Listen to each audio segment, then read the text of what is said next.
This is Andy for Boxing Social in association with Betfred. I'm joined by trainer Rob McCracken. Rob, how are you doing? Yeah, I'm all good, thanks.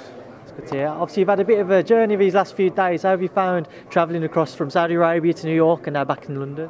Yeah, it's been no problem. It's not that hard. It might not be hard for you, but I'm sure for some it would be. RUIZ-JOSHUA 2, the tour ends here. How are you going to look to change things up in camp in preparations for the rematch? Yeah, he's just got to use his reach and be smart on the night, and you know he's capable of doing that. Ruiz is obviously a really good fighter, but Ruiz needs to get close to fight. So you know Big Josh has got to employ tactics that stop Ruiz doing that, and be smart when he is up close. Use his jab better and be smarter with Ruiz when he's up close with him. Simple stuff like that. But you know, doing it in the ring is tough. On reflection on the first fight, how many times have you watched it back, and what have you learned from it? Yeah, you can learn a lot from any fight. He exchanged with him, he knocked Ruiz down, and then he charged in and got caught himself, and he didn't fully recover from the shot on the temple. That's the reality of it. So, you know, you got one or two experts saying he should have said this year. He didn't recover from the shot, and he didn't recover in the 3 rounds, and that was the problem. He was in a fog. So. Going into the next fight, hopefully, you know, AJ will be fully fit and gets a chance to redeem himself and give a far better account of himself. But Ruiz is dangerous, there's no doubt about it, and he's quick as well. You had those rumours after the fight that he was knocked down in sparring and he was struggling with a panic attack just before fight, etc. What did you make of it all? Yeah, no, there was no panic attack and there was no knockdown in sparring. That's the reality of it. But yeah, it was just a really difficult night, and you know you've seen it time and time again in heavyweight boxing. It's a dangerous sport, and they carry big power. That's why it's fascinating. That's why everyone loves heavyweight boxing, and you know it's a huge lesson for Anthony to have to learn in the ring. But you know, there's been legendary fighters who've learned the same lesson and come back and redeemed themselves and got the win. So it's a sport and it's boxing. It's not life and death. Stepping straight back in for the rematch, would that have been your preference?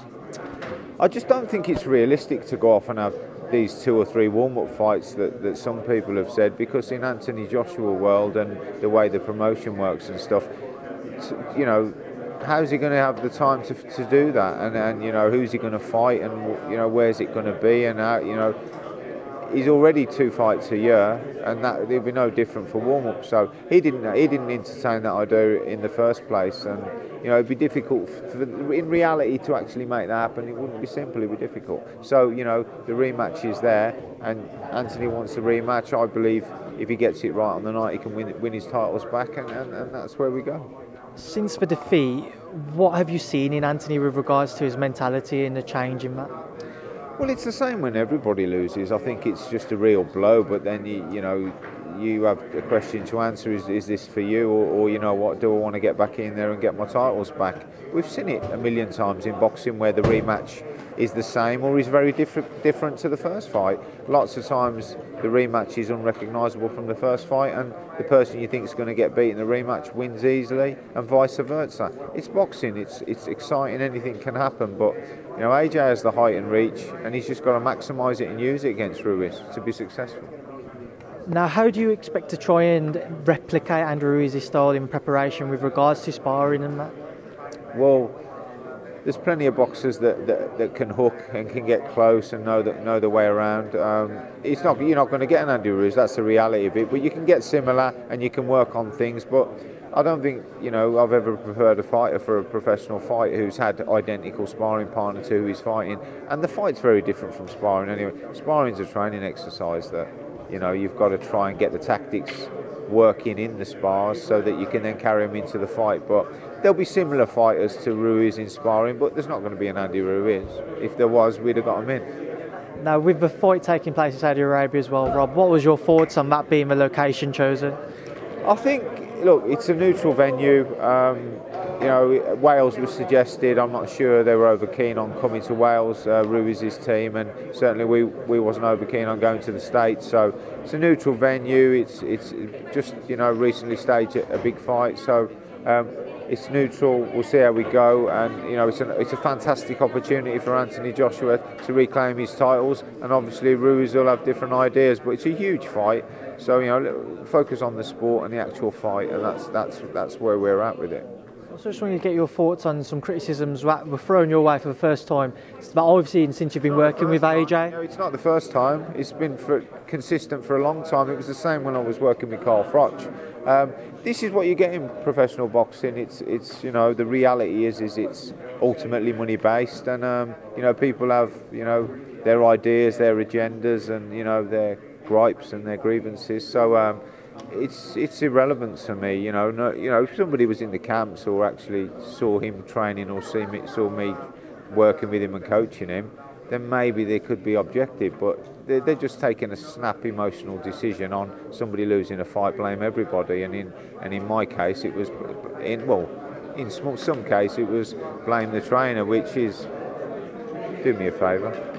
A lot of rumours were floating about that you might look to bring somebody in. Will you be looking to work with somebody else in camp? Well, I don't know where these rumours come from. He's always worked with a variety of people. I'm his head coach. I lead his fights. I do the corner and I set the strategies, and you know, I'm at his sessions and oversee them. But we've always worked with lots of different coaches, and you know, we'll work with 2 or 3 in this camp, and you know, Benga, his cousin, helps coach him as well. So I just think people get caught up in this. You know, let's try and I don't know, find a reason why. You know, Ruiz is a good fighter, and let's not forget that. And it's I don't know, it takes away a little bit from Ruiz. He's a fantastic fighter. He's dangerous. It's not about the physical look of a fighter at heavyweight boxing. Time and time again we've seen that. It's just that Ruiz is quick, dangerous, and he's a good hooker. And he landed on the night too many times, and he got the win. AJ's got to stop him doing that, and he'll be fully prepared for the rematch, Anthony, and it's one he's looking forward to. And you know, what a great chance to get your titles back, and you know, in some cases you never get that chance again. Some people have spoken about if AJ was to lose, where does he go? Is that the end of Anthony Joshua if he was to lose?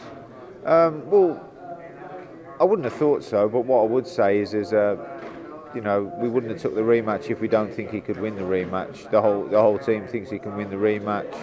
He thinks he can win the rematch, which is the most important thing, because you know, ultimately he's the boss in professional boxing. I think people forget and start saying, "Oh, this boxer."